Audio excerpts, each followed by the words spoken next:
Դեմենցիան նորմալ ծերացումից տարբերում է առաջին հերթին նրանով, որ դեմենցիան որպես ճանաչողական ֆունկցիաների խանգարում ինքը կարող է ի հայտ գալ բավականին վաղ տարիքից, չնայած ավելի բնորոշ է 60 եւ բարձր տարիքային խումբը։ Առաջինը դա, երկրորդը նա է, որ ճանաչողական խանգարումները դեմենցիաների ժամանակ բավականին կոպիտ արտահայտված են եւ անպայմանորեն պետք է բերեն սոցիալական հարմարողականության խնդիրների։ Նորմալ ծերացման ժամանակ, չնայած նրան, որ ունեն խնդիրներ հիշողության, ուշադրության եւ այլ ճանաչողական ֆունկցիաների հետ կապված, բայց դրանք չեն խանգարում անձին հարմարվելու իրենց սոցիալական միջավայրին։ Այսինքն ապրում են ծերացմանը բնորոշ լիարժեք կյանք։ Դեմենցիաների ժամանակ այդպես իհարկե չի կարող լինել։ Բժիշկ, կան հետազոտություններ աշխարհում եւ նաեւ Հայաստանում, թե տարեցների որ մասի մոտ է ախտորոշում դեմենցիա եւ որ մասի մոտ ոչ, այսինքն մոտ կեսը, կարող ենք ասել, որ մոտ կեսը դեմենցիա է ունենալու տարեց ժամանակ։ Կան որոշակի հետազոտական տվյալներ, օրինակ ՄԱԿ-ը ունի հետազոտություններ, որը ցույց է տալիս, որ բնակչության մոտ 15%-ի մոտ կան կոգնիտիվ ոլորտի հետ կապված խնդիրներ, իհարկե նաև կա այսպես վատ պրոգնոզ, որ մոտավոր 2050 թվականին դրանք կկազմեն կրկնակի ավելի շատ, քան թե ներկայում գոյություն ունեն դեմենցիա ունեցող մարդիկ։ Բժիշկ, ինչով է կարևոր վաղ ախտորոշումը հիվանդության դեմ պայքարում։ Իհարկե յուրաքանչյուր հիվանդության դեպքում առաջնայինն է կանխարգելումը, դրանից հետո գալիս է արդեն վաղ ախտորոշումը։ Այսինքն, եթե մենք կանխարգելեցինք հիվանդությունը, մենք ավելի քիչ հիվանդություններ ենք ունենում հետագայում, որը մենք ստիպված պետք է արդեն բուժենք, իսկ վաղ հայտնաբերումը մեզ թույլ է տալիս կոնկրետ դեմենցիաների դեպքում կյանքի տևողությունը շատ ավելի երկարացնել, կյանքի որակը հնարավորինս բարելավել, քանի որ դեմենցիաների դեպքում մեր բուժման հիմնական նպատակը նա է, որ անձի կյանքի որակը բարելավենք, կյանքի տևողությունը երկարացնենք եւ սոցիալականացումը նաեւ ապահովենք պացիենտների։ Որոնք են դեմենցիայի ամենատարածված տեսակները, որոնք են հանդիպում Հայաստանում եւ արդյոք բուժումը ըստ տեսակների տարբեր է եւ դրսեւորումները նույնպես։ Իհարկե տարբեր են, Հայաստանում ինչպես նաեւ ամբողջ աշխարհում բնակչության ծերացմանը զուգընթաց նախ ավելանում է դեմենցիաների քանակը, ինքը որպես հիմնական գործոն է հանդիսանում, երկրորդը, ինչպես նաև ամբողջ աշխարհում, Հայաստանում նույնպես ամենատարածված դեմենցիաների տեսակներից դրանք դա Ալցգեյմերի հիվանդությունն է, երկրորդ տեղում անոթային թուլամտություններն են կամ անոթային գենեզով պայմանավորված դեմենցիաները, երրորդը իր տարածվածությամբ լևի մարմնիկներով դեմենցիան է, մի քանի բավականին շատ տեսակներ կան դեմենցիաների, որոնք էլի ունեն որոշակի տոկոսային հարաբերակցություն, բայց առաջի 3 տեղում, այսպես ասած, իմ նշված հիվանդություններն են։ Երբ է զարգանում այս հիվանդությունը եւ կան գործոններ, որոնք նպաստում են հիվանդության բարգավաճմանը, զարգացմանը։ Այո, իհարկե, մենք պայմանականորեն գործոնները, որոնք որ առաջացնում է դեմենցիա, բաժանում ենք երկու մասի,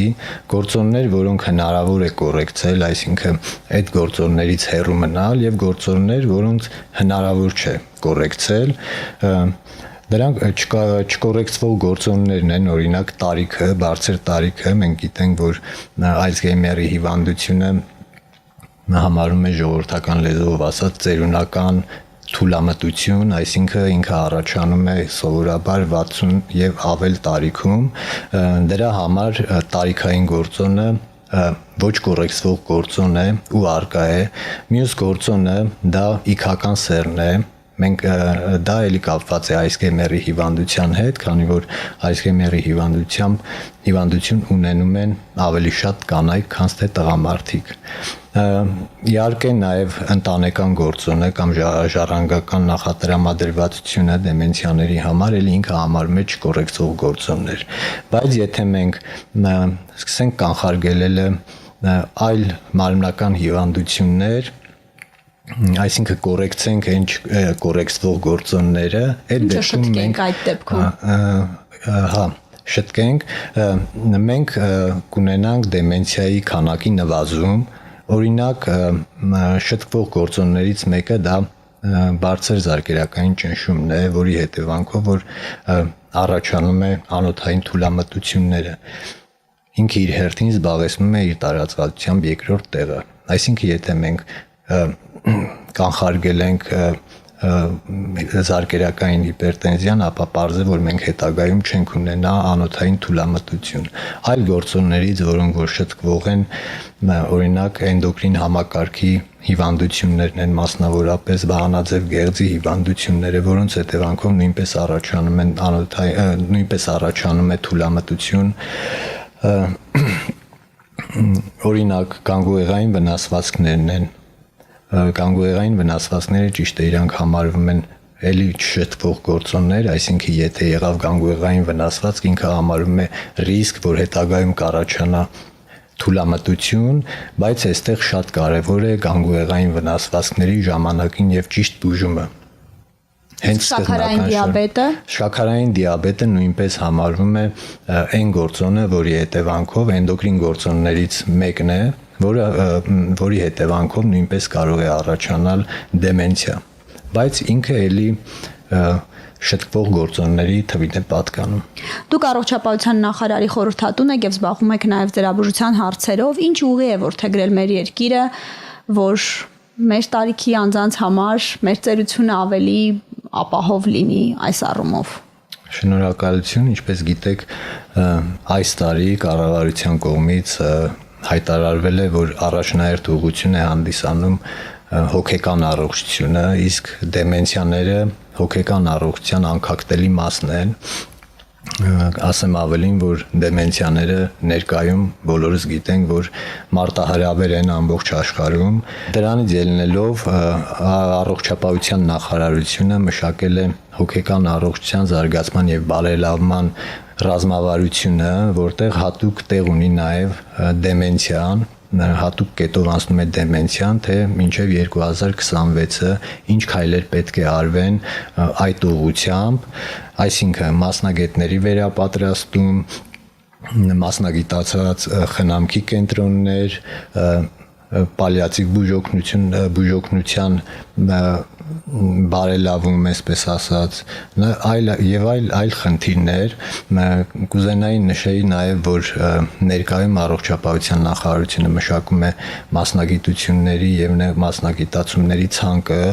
որտեղ որ առանձնացվել է կրկին պալիատիվ հոգեբուժությունը որպես առանձին մասնագիտացում, ինչը ելի կնպաստի, որ մեր մասնագետները ավելի նեղ մասնագիտացում ունենան դեմենցիա ունեցող անձանց